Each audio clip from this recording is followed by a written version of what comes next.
안녕하세요. 주식의 소리의 애소리입니다. 네, 오늘 영상이 조금 늦어졌네요. 내일 청약이 시작이 되는 하나플러스 제4호 스펙의 기본 내용과 수요 예측 결과 빠르게 살펴볼 거고요. 균등과 비례 경쟁률을 예상을 해보고 기대 수익금 대충 계산해보고 마치도록 하겠습니다. 하나플러스 제4호 스펙은 공모 규모가 95억 원 규모예요. 앞에서 청약을 했던 대신 밸런스 제15호, 16호에 비하면 그래도 작은 사이즈겠고요. 완전히 초소형은 아니지만 100억 원 미만의 규모라는 거. 그리고 청약은 29일과 30일 이틀간 진행이 될 거고요. 환불까지는 이틀이 소요되고요. 상장은 9월 7일로 예정이 되어 있습니다. 이번 스펙의 발기인이자 최대 주주는 알고 컴퍼니라는 회사인데 검색해봐도 딱히 정보가 별로 없더라고요. 그 밖에 펜타곤 인베스트먼트도 발기인으로서 참여를 했습니다. 막 믿을 만한 발기인이다 라고 볼 수는 없을 것 같아요. 넘어가서 임직원의 경력을 보면 김민철 대표는 현재 오르카 자산운용의 대표를 맡고 계신데요. 스펙 합병 실무에 참여한 이력은 없었고요. 자산운용사 대표답게 다양한 IPO 종목에 대한 투자 분석이라든지 수요 예측 참여 또는 벤처 투자에 참여한 이력들이 보였어요. 이명철 기타 비상무 이사는 하나투자증권 IPO팀에 현재 계시고요. 하나플러스 제2호 스펙 상장에 참여를 했더라고요. 이런 내용은 그냥 참고차 살펴보시면 되겠습니다. 임직원의 과거 경력이 미래를 보장하지는 않기 때문에. 자, 넘어가서 그동안의 스펙 리스트를 쭉 보면요. 하나는 성적이 조금 처참하기는 해요. 2010년에 상장한 첫 번째 스펙, 한화 SV 스펙 1호가 상장 폐지됐고 한화 에이스 스펙 2호, 3호, 한화 수성 스펙, 한화 에이스 4호, 한화 SBI 스펙까지 해서 줄줄이 전부 다 합병 대상을 찾지 못하고 청산 절차를 밟았었거든요. 그러니까 12개의 스펙을 상장을 시켰는데 그 중에서 6개, 절반이 상장 폐지, 4개가 합병에 성공. 합병 성공률은 수치로 계산을 해보면 33% 정도밖에 안 됩니다. 자, 물론 2019년부터 IPO 센터장도 바뀌고 이때 이제 스펙을 조금 제대로 육성을 시켜보겠다라고 하면서 스펙 명도 하나 플러스라고 붙이기 시작한 거거든요. 1호는 지금 성과를 내주기도 했고요. 근데 2호와 3호가 합병 대상을 찾지 못한 상태로 이번 4호가 상장을 하게 된다는 거 확인을 하시면 되겠습니다. 자, 상장 폐지가 돼서 해산을 하게 된다면 한 주당 지급 예상 금액은 이자율 3%를 가정했을 때 2,185원을 제시하고 있습니다.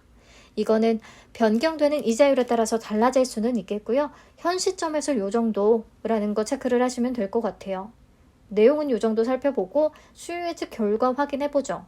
경쟁률은 739.65 대 1, 확약 비율은 0.13%를 기록합니다. 이 허수성 청약 방지제도, 주금 납입 확인 의무가 붙은 이후의 스펙들과 비교해서 보시면 되겠고요. 경쟁률은 유안타 제11호와 비슷했다. 그러니까 낮지 않습니다. 기관들의 스펙에 대한 기대가 아직은 유지가 되고 있다라고 볼 수 있는 대목인 것 같아요. 자, 그러면 배정 물량과 청약 한도부터 확인을 해보죠. 균등 물량이 59만 3,750주고요. 수수료는 2,000원. 계좌는 비대면에 한해서 8월 29일에 개설하고 바로 참여가 가능하다고 합니다. 청약 한도는 일반과 우대, 등급 차별 없이 동일하게 11만 8천 주까지 가능하고요. 증거금으로는 2억 3,600만 원이 되겠습니다. 최소 청약 수량이 10주인데 균등 수량이 10주를 넘어가게 된다면 20주까지 청약을 좀 생각을 해야겠죠. 그렇다면 청약 건수부터 예상을 해보죠. 최근에 스펙들 막 8만 건, 9만 건 요렇게 높은 참여도를 보여주긴 했는데 하나투자증권은 기본적으로 계좌 수가 많지는 않을 거고요. 우리가 하나플러스 제2호 스펙의 사례를 참고해 볼 수가 있을 것 같아요. 그때 정말 스펙의 붐 시기였거든요. 막 따상상 날아가고 이랬을 때. 그 당시에 하나플러스 제2호에는 45,424건이 참여했습니다. 유안타 11호도 그렇고 하나 2호도 그렇고 약간은 조금 비주류인데 스펙의 붐이 일어나고 있다. 그러면 4만 건대를 기록해 주는 것 같아요. 그래서 이번에도 우선은 4만 6천 건을 잡아봤고요.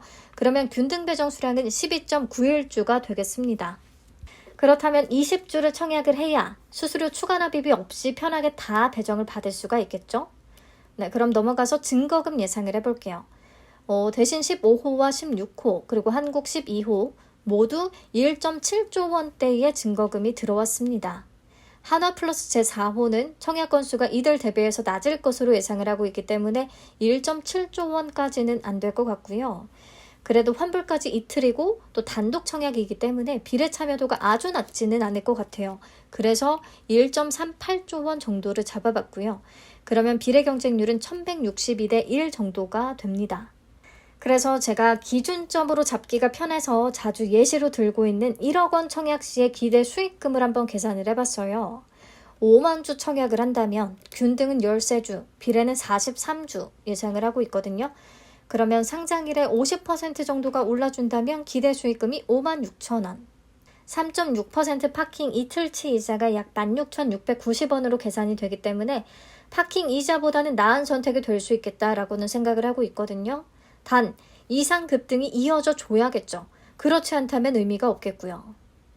네, 이 경우에 최소 17% 이상은 올라주면 손실은 아닐 테니까요. 일반 공모주가 없는 당분간은 스펙이 계속 힘을 내줬으면 합니다. 네, 우선 오늘은 이 정도 보고 마무리할게요.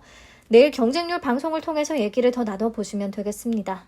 내일 뵐게요. 감사합니다. 잘 자요.